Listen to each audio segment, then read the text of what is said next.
किसी वजह से दुनिया के बहुत सारे लोग मारे गए हैं और जो लोग बचे हुए हैं अब वो लोग सर्वाइवर बन चुके हैं जो कि अपनी जरूरतों को पूरा करने के लिए किसी भी हद तक जा सकते हैं। अब इस घटना को 25 साल हो चुके हैं और हम मूवी के मेन कैरेक्टर एना को देखते हैं जो एक शॉप में कुछ मेडिसिन को ढूंढ रही होती है। तभी उसे एहसास होता है कि उसके अलावा यहाँ पर कोई और भी है, जिसके बाद वो अपने भाई डेविड के पास जाती है और तभी उन्हें वहाँ पर एक मास्क पहना हुआ आदमी दिखता है। जिसके बाद डेविड और एना वहाँ से भागने लगते हैं और भागते भागते डेविड जो है वह गिर जाता है और उसे चोट लग जाती है। जिसके बाद डेविड एना को गन देता है और उसे अपने मोम के पास जाने के लिए कहता है क्योंकि डेविड अब चलने की हालत में नहीं होता है। अब एना वहाँ से भाग जाती है और डेविड के पीछे वही आदमी आ जाता है। अब इधर गन लेकर एना अपने मोम के पास पहुँचती है। एना की मोम बहुत ही बीमार होती है और एना उनके लिए ही मेडिसिन ढूंढने गई थी। अब एना की मोम डेविड के बारे में उससे पूछती है तो एना कहती है कि डेविड शाम तक घर आ जाएगा। एना एक फोटो अपनी मोम को दिखाती है जो कैलिफोर्निया बीच का होता है और एना और डेविड का जन्म वायरल पेंडेमिक के बाद उसी जंगल में हुआ था जहाँ वो लोग रहते हैं। उनकी मोम चाहती है कि उनके बच्चे बीच और समुद्र को देखें। अब इसके बाद एना जब वापस डेविड के पास जाती है तो उसे डेविड कहीं पर भी नहीं दिखता है। एना बहुत परेशान होती है और वापस घर आ जाती है और अपने मोम से कहती है कि डेविड कल सुबह तक आ जाएगा। एना की मोम बहुत ही ज्यादा परेशान हो जाती है क्योंकि डेविड ने इससे पहले कभी भी ऐसा नहीं किया था। एना की मोम उससे कहती है कि मेरी आखिरी ख्वाहिश है कि तुम ऐसे लोगों के साथ रहो जो जिंदगी जीना चाहते हैं। तब एना उनसे कहती है कि ये सब फिक्शनल बातें हैं। तभी एना एक बहुत ही बुरा सपना देखती है जहाँ पर वो जंगल में होती है और सुबह उसका सपना टूट जाता है तो वो देखती है कि उसकी मोम घर में नहीं है और वो एक पेड़ के नीचे बैठी हुई है। एना उनके पास जाती है और देखती है कि उसकी मोम इस दुनिया को छोड़कर जा चुकी है। इसके बाद एना अपने मोम को उसके डैड की कब्र के बाजू में दफन कर देती है और डेविड का अभी तक कुछ भी पता नहीं चला है। एना अपने लिए लोहा गर्म करके हथियार बना रही होती है और ये काम उसने अपने डैड से सीखा था। जब एना नदी किनारे होती है तो उसे एक अजनबी दिखता है जिसके पास एक गन होती है। जिसके बाद एना भागकर अपने घर आ जाती है और वो अजनबी आदमी भी एना के घर के पास आ जाता है और उससे कहता है कि मेरा नाम पीटर है और मैं यहाँ पर खाने की तलाश में आया हूँ। जिसके बाद एना उसे अपने घर में आने देती है। फिर रात के वक्त वो लोग बैठे हुए होते हैं और एना पीटर को नहीं बताती है कि वो अकेले ही रहती है। पीटर उसे बताता है कि मैं अच्छा आदमी हूँ जो तुम्हें कोई भी नुकसान नहीं पहुँचाऊंगा। तब एना उससे कहता है कि उसकी मॉम भी ऐसे ही बातें किया करती थी। तब पीटर समझ जाता है कि एना की मॉम इस दुनिया में नहीं है। पीटर एना से कहता है कि तुम मेरे साथ हमारे लोगों के पास चलो क्योंकि हमारे लोगों में तुम्हारी जरूरत है और तुम्हें मेटल का काम भी आता है। तब एना कहती है कि मुझे तुम्हारे साथ नहीं चलना है। अब जब पीटर अगली सुबह जा रहा होता है तो एना से गुजारिश करता है कि वो उसकी मॉम की कब्र के पास उसे ले जाए। जिसके बाद पीटर वहाँ जाकर उसकी मॉम के लिए प्रे करता है और वो वहाँ से चला जाता है।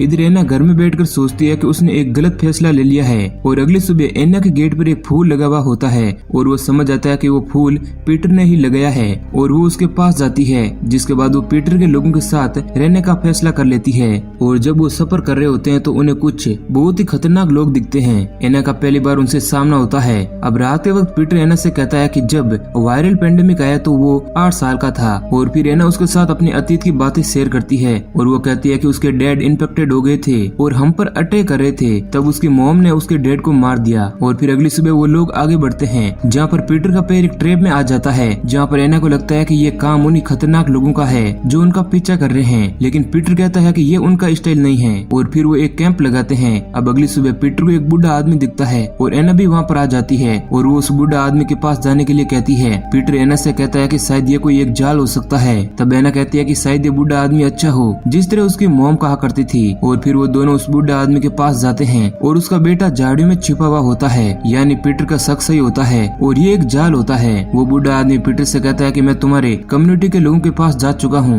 वो जूडिथ और जैक बहुत ही घटे लोग हैं और उन्हें बस अपनी परवाह है। वो बाप बेटे पीटर से कहते हैं कि तुम एना को छोड़ के वहीं चले जाओ। लेकिन पीटर बहुत ही शातिर होता है और वो बड़ी ही होशियारी के साथ उन दोनों को जान से मार देता है और वो एना पर भी बहुत ही गुस्सा करता है और उससे कहता है कि मैंने तुम्हें समझाया था कि ये एक ट्रैप है फिर भी तुमने मेरी बात को नहीं माना। और एना पीटर के इस चेहरे को देखकर घबरा जाती है। अब रात के वक्त वो लोग आराम करते हैं और सुबह फिर से सफर पर निकलते हैं जहाँ पर एना को कुछ लोग दिखते हैं और वो उन पर गन पॉइंट करती है। तब पीटर कहता है कि इसकी जरूरत नहीं है, ये हमारे लोग हैं। और फिर एक लेडी और कुछ लोग वहाँ आ जाते हैं। वो लेडी जूडिथ होती है और वो फोक कम्युनिटी की लीडर होती है और फिर सभी लोग एना से मिलते हैं। वो लोग फोक कम्युनिटी के गाँव में जाते हैं जहाँ पर बैन एना को हथियार छोड़ के जाने के लिए कहता है और फिर हम जय को देखते हैं जो एना और पीटर से मिलता है। पीटर जय को बताता है कि एना एक रिलीजियस लड़की है और उसने वायरल पेंडेमिक को मात दी है और जय एना का स्वागत करता है और वो पीटर से कहता है कि रात के वक्त एक आदमी ने यहाँ पर घुसने की कोशिश की थी और हमने उसे पकड़ दिया है। और फिर वो एना और पीटर को उस आदमी के पास ले जाता है और ये वही आदमी है जो उस दिन एना और डेविड के पीछे पड़ा था, मगर एना ये बात किसी को भी नहीं बताती है और उसे अगले दिन सजा सुनाई जाने वाली थी।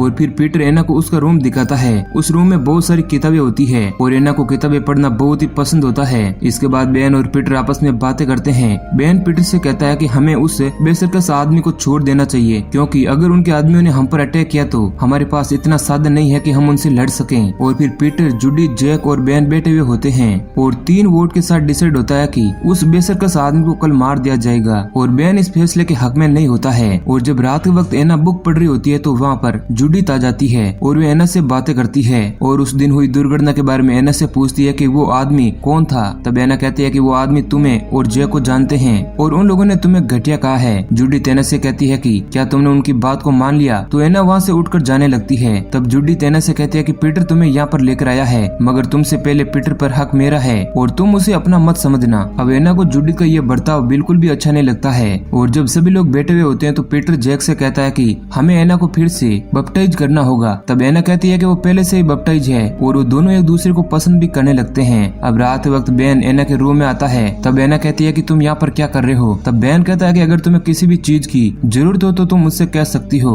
और फिर अगले दिन एना को बप्टाइज किया जाता है और वहाँ पर सभी लोग मौजूद होते हैं और सभी लोग अजीब तरह से एना को देख रहे होते हैं। फिर एना कुछ बच्चों से मिलती है और उनसे बातें करती है। अब इसके बाद उस बेसकर्स के पास सभी लोग मौजूद होते हैं और उसे फांसी की सजा सुनाई जाती है। एना उससे बात करना चाहती थी क्योंकि उसके भाई का पता सिर्फ वही आदमी जानता था। और जब एना काम कर रही होती है तो वो आदमी सिर्फ एना को देख रहा होता है और वो एना को पहचानने भी लगता है। एना हिम्मत करके उसके पास जाती है और उससे बात करती है। तब वो आदमी एना से कहता है कि मैंने तुम्हें पहचान लिया है। एना अपने भाई के बारे में उससे पूछती है। तब वो कहता है कि पहले तुम मेरा हाथ खोलो, मैं तुम्हें तुम्हारे भाई के पास ले जाऊंगा। एना ऐसा करने से मना कर देती है और वहाँ से चली जाती है। जैक एना को उस बेसकर से बात करता हुआ देख लेता है। तब एना जैक को बताती है कि वो कह रहा था कि आज रात कुछ बुरा होने वाला है। तब जैक कहता है कि आज रात वो मर जाएगा। और फिर जैक एना के करीब आता है और वो एना से कहता है कि हम यहाँ पर हर चीज को शेयर करते हैं। तब एना समझ जाती है कि जैसा रिश्ता पीटर और जूडिथ का है और अब उसे ऐसा रिश्ता जैक के साथ भी बनाना होगा और वो ये सोचकर वहाँ से जाने का फैसला करती है। तभी वहाँ पर पीटर आ जाता है और वो उसे जाने नहीं देता है और उसके साथ जबरदस्ती करने लगता है। तब एना समझ जाती है कि पीटर बुरा इंसान है। तभी वहाँ पर बेन आ जाता है और वो पीटर से कहता है कि उन खतरनाक लोगों को मालूम हो गया है कि उनका आदमी यहाँ पर है और हमें उनसे डील करके उनके आदमी को छोड़ देना चाहिए। तब पीटर बेन की बात को मान लेता है और फिर वो सभी उस आदमी को छोड़ने के लिए बाहर जाते हैं। अब उनके साथ एना भी होती है। जब वो लोग आगे बढ़ते हैं तो उन खतरनाक लोगों का झुंड उन पर अटैक कर देता है। तब मौका पाकर एना वहाँ से भाग जाती है